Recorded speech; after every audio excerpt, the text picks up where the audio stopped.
ছাত্র জনতার গণ অভ্যুত্থানে ৫ আগস্ট শেখ হাসিনা পদত্যাগ করে পালিয়ে যাওয়ার পর একে একে পুলিশের জালে আটকা পড়ছে আওয়ামী লীগের এমপি, মন্ত্রী ও বিভিন্ন নেতাকর্মীরা। সরাসরি গণহত্যায় মদদদাতা পলাতকদের গ্রেফতারে অভিযান অব্যাহত আছে আইনশৃঙ্খলা বাহিনীর।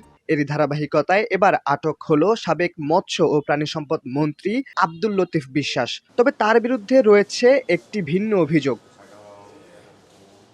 ছাত্র জনতার আন্দোলনে হামলা, বাড়িঘর ভাঙচুর সহ অভিযোগের নতুন অনুষঙ্গ ছিল ৪ আগস্ট সিরাজগঞ্জের এনায়েতপুর থানায় ১৫ পুলিশকে পুড়িয়ে হত্যাকাণ্ডের মামলায় তাকে গ্রেফতার করেছে পুলিশ।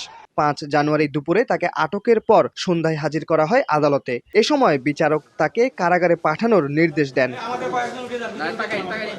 শেখ হাসিনার পদত্যাগের পর গা ঢাকা দেন লতিফ বিশ্বাস।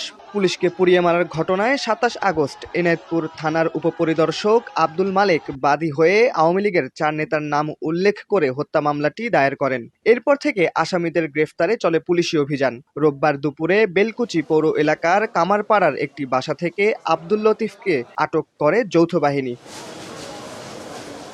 এর আগে শনিবার রাত ৯টার দিকে খাজা ইউনুস আলী রহমতুল্লাহ আলাইহের দরবার শরীফের ১১০তম ঔরস শরীফে যোগ দিতে এনায়েতপুর গ্রামে যান তিনি।